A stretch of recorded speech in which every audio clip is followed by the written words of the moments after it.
If you're one of the 10 million plus Optus customers impacted by the massive, still unexplained outage to its entire network, you might be considering a change of provider.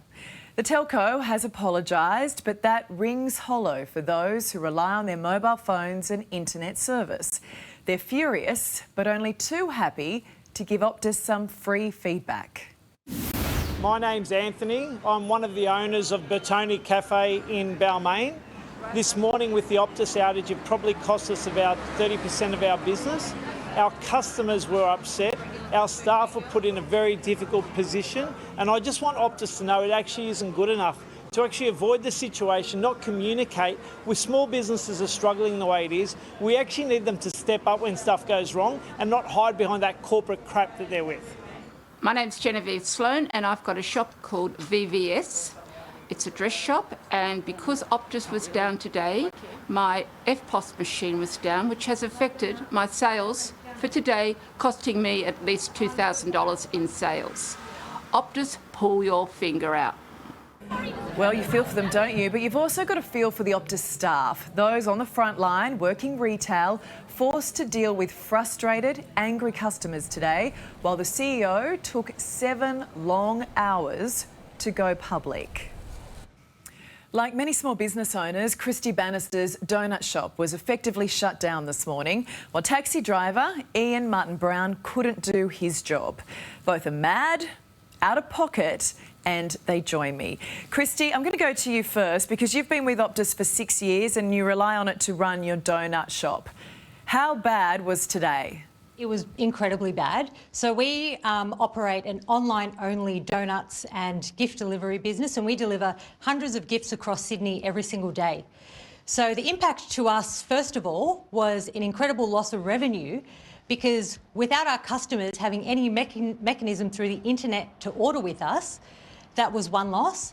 And then on the other hand, with all of the orders that we had already booked to be delivered, we had our delivery drivers without GPS, not knowing their delivery routes for the day or being able to make the deliveries. Your business was brought to a standstill. Correct. Yep. How do you feel about what happened?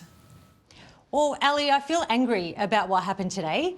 And when a company like Optus falls over and has such a great impact to what we do and what we've created, it's really disappointing. And in an instant, that trust that we've built with the customer is gone, and it's through no fault of our own.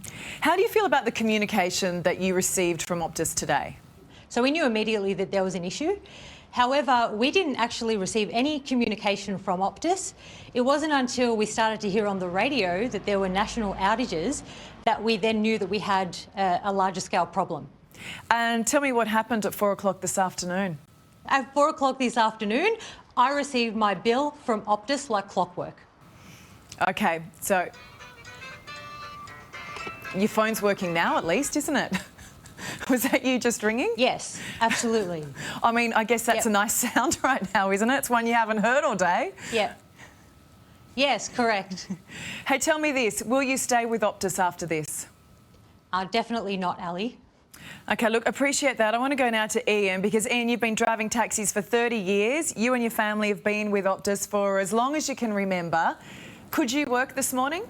No, not at all. Not at all. So what did you make of today, Ian? Because you've been in this business, you've been driving taxis for a long time. Have you seen anything like it? Never seen it like it is today. This is terrible, and I think that Optus has got to be held accountable nationally for this.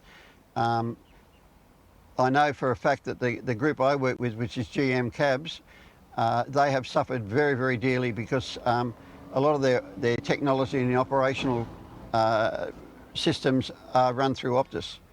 And a lot of cab drivers I've spoken to are really, really disgusted and really upset. And I think you'll find Optus that a lot of people are going to be looking for some compensation some way, or be leaving Optus as a network. When asked today, Ian, about compensation, the CEO didn't talk about money, but wants to offer you all a thank you for your loyalty. How do you feel about that?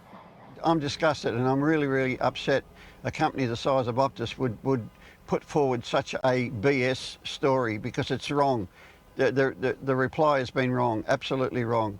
There should be some compensation, and I think that we're going to have a meeting, and some of the guys are going to be putting their hand up and saying, let's go to Shine lawyers and look at a class action against this group, because this is not the first time, this is several times. This has happened for different reasons. We're going through the worst time we've ever had, and things aren't cheap, things are dear, the inflation's through the roof, the increase in mortgages, and it's just ridiculous, it really is. It's not good.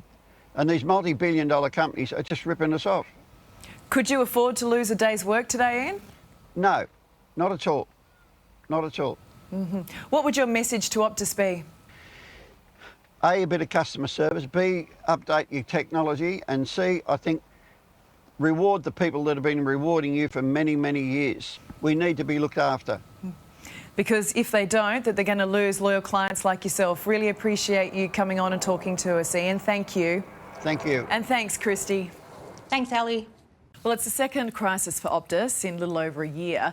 Last September, it was heavily criticised for its lack of communication with customers over a massive data leak. The one thing the telco did say today, the problem is a deep fault, something that affected the entire network across the whole country for more than 12 hours. Cybersecurity expert Rachel Falk joins me now. Rachel, appreciate your time. We're told it wasn't a cyber attack, it was a deep fault. What is that, and why does it take so long to fix? Telecommunications networks are complex networks, but basically a deep fault. You can call it what you want. In this way, the plumbing for their network broke. So when the plumbing breaks, it not only affects the fixed line, it affected mobile and the broadband services. And in which case they needed to work out what part of the plumbing broke, because this was an outage that went terribly wrong. And it doesn't matter what Optus call it, they can call it an outage, an upgrade. Something went terribly wrong with their telco plumbing today. Should it have taken so long to fix? Well, look, it absolutely all depends. As you can see, it was a significant outage. So, and I'm not surprised it took so long to fix. All their services were down and it impacted 000 on the fixed line. That's a significant and unprecedented outage with respect to a telco in this country. And that is the problem, isn't it? When the flow-on effects have been so massive, FPOS machines are all down, train lines disrupted, hospitals. Yes. As you just mentioned, people couldn't call 000 from landlines, and it is scary when lives are put at risk, Rachel. Yep. Absolutely. When you have a loved one going through a medical emergency, or you need to call police, or you're in danger, seconds matter when it comes to 000. So again, that was for the fixed line. You could call on a mobile service, but I can assure you that there would have been people who would have been trying to call 000 on fixed lines during that time. We also heard today of a loved one dying in hospital, and the family didn't know because the hospital couldn't call them to spend those final moments with them.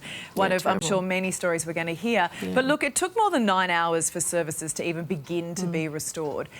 If this can happen to the country's second biggest telco, how fragile is the entire network? Well, look, there are lots of checks and balances in telco networks, and believe it or not, network engineers and the CEOs of these companies do pay close attention to this. But the fragility of anything connected to the internet is a world we live in now, and it's not just a telco network which underpins everything. You really need your telcos to be connected, but it is Internet of Things devices. It is everything in the connected world today. And what I will say is availability is key. Availability of the telco network is key because it underpins all the other devices we rely on. As you mentioned, FPOS, cab drivers, hospitals, signalling for trains. It has widespread consequences. And when customers can't either make a call, get a train to work, operate their business, it is completely understandable that not only after 10 hours, but after 1 hour, they are frustrated and concerned. Yeah, and we saw that today. But look, coming after the hack, which was so poorly handled, how much damage has this done to the brand? Look, I think what I will say about any brand that goes through an outage or a breach, no matter what it is, you can't communicate enough. You can't over-communicate in this situation. And look, we need the spokesperson or the CEO out in front of this story that really, literally, the minute it hits the socials, which is where it started, I think, this morning. You can't over-communicate enough, and you need to be front and centre. And more importantly, the customer needs to be front and centre of every communication, and you can't get it out there quickly enough. And what we saw from Optus today was the exact opposite of that. We heard nothing for at least 2 hours after the outage. It was 7 hours before the CEO spoke on radio. For a communications company, it doesn't really know how to communicate. One of the issues that's been raised today, should customers be compensated? Look, I think customers should keep receipts and absolutely keep evidence of their losses today, be it small businesses or whether they incurred unexpected charges they wouldn't normally incur, and definitely consider sending that to Optus. If they find that they don't get anything out of Optus, they can also contact the Telecommunications Industry Ombudsman. But definitely they should be keeping receipts, as the Minister advised early this morning. All right, well, Rachel, let's just hope when we wake up tomorrow morning, everyone's mobiles, landlines and internet will be working. Really appreciate your time. Thank you. Thanks, Sally.